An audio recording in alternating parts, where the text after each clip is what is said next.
Let's join the chairman, FCT Football Association, Mouktar Mohammed, to indeed take a look at the ongoing AFCON tournament. It's nice to have you on the program Sports Desk. Thank you, Mian, for having me once again. It's a pleasure to always be here. Well, let's go straight to the business of the AFCON tournament, and we've seen some surprises. The Cote Eagles of Tunisia beaten by the brave Warriors of Namibia. I, for one, find it very difficult to believe that there are no longer minnows in world football. What's your take on this? Well, Mian, you got it right. Group E is the only group so far that has 2 wins, which Namibia and Mali took. And you can see that the so-called big dogs have been subdued, so I can say at the beginning for the first matches. So, yeah, there are no minnows in football. And you can see that the quality is very high. The weather, of course, sometimes the timings are not the best, but it tells you that everybody's out there gunning for glory and giving it their best. So there have been a lot of draws, as you can see. Well, you are a football administrator. Let's come down to the country, Nigeria, and no doubt the contribution of football administrators in the country from each state will also help in the development, or helps in the development of football largely, especially when we take a look at the senior level, the Super Eagles. Now we're looking forward to the game against the Elephants of Cote d'Ivoire in the next 24 hours. And a lot of Nigerians are concerned with the performance of the Super Eagles in the first game against Equatorial Guinea. Going into the second game, do you have your fears? Well, naturally, Nigeria is a football-loving nation, and we're a giant in Africa, and the expectations are always going to be high because we're used to high standards. We've won this cup many, many times, and the expectations is the Super Eagles should go there, give a good account of themselves, and even try to win the cup. And I've seen some places, even people asking that a minimum of a semi-final is what the expectations are. But most importantly, don't forget, Nigerians want to see the evolution of new sets of players coming through the ranks that will excite them, that the future is bright. So I think there's a certain style of football they expect. They expect to be very attractive, attacking football with goals. But you wouldn't always get that depending who you're playing. And I think also the timing of the match, 2 o'clock was humid. You could see there were a lot of water breaks. So it was a difficult match to play.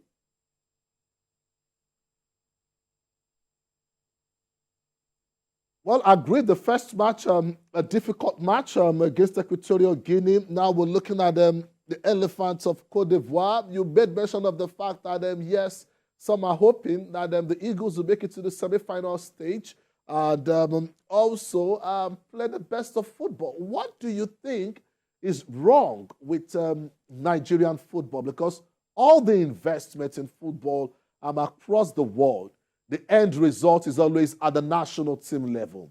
Diamannschaft of Germany, they invest so much in youth football. You see it at the national team level, the Seleção of Brazil and the likes. But for the Super Eagles, for some time, it's not been the type of result and football that a lot of Nigerians expect. And a lot of excuses have been given. What do you think is actually responsible for this? Well, there's been a huge debate ongoing now, and that Nigerians are saying it's the lack of home-based players, or rather players from the league. They are hungry. They're going to give these players a good run. But, I mean, at the end of the day, when you hire a coach and you give him the mandate, you must give him the free hand to select the best players he feels are able to represent the country at that time. What is in the basket, what is in the pool from what he's going to draw from. And you can see, I agree, most of the players in the Super Eagles are players that maybe are Nigerians, but maybe didn't grow up in Nigeria. They're Nigerian by birth or by citizenship.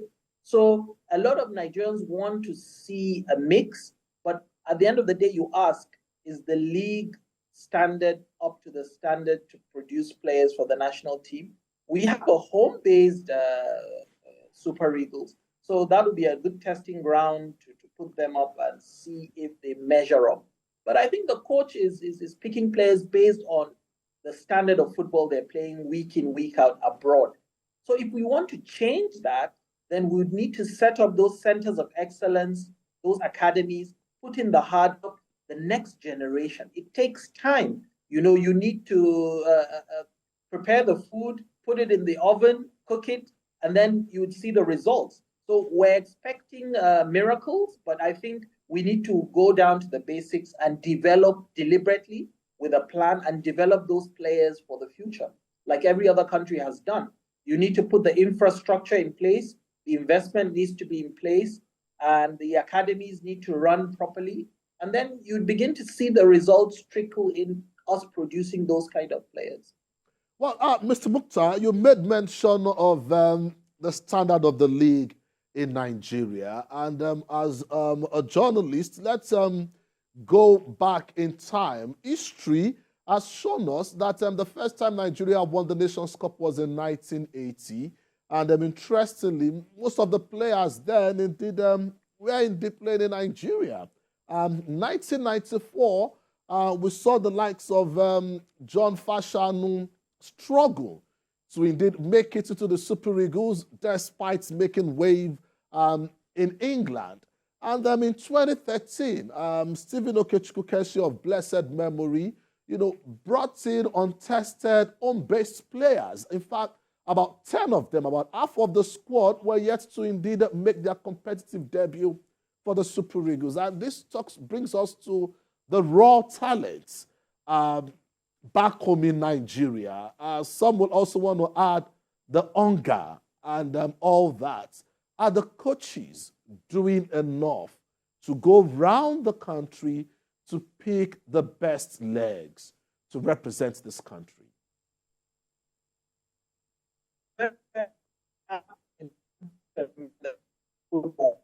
It's a discussion we must have collectively in the footballing space, both at every level, from grassroots, all the stakeholders that are part of this, even the ex-players, they have a role to play. So, but what it is really when you scrutinize the league, I think standard has fallen from, take 1980s when you had the Abiola Babes and the stationery stores and the Raka Rovers. They were clubs that were properly run, the salaries were properly paid, and the standards were really high.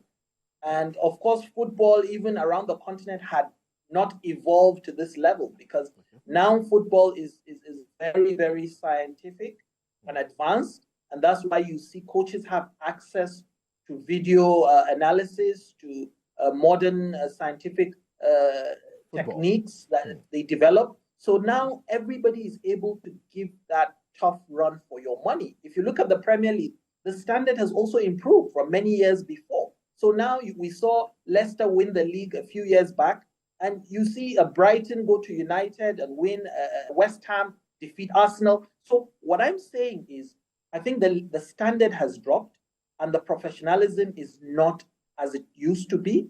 So if we want to develop and produce players from the league, then we must go back to the drawing board. That is the honest truth.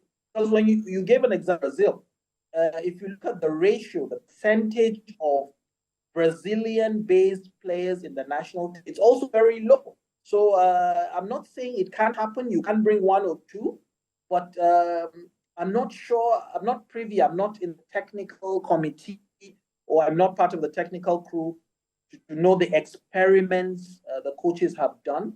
And also, the coach doesn't live in Nigeria, so he doesn't have much time to scout.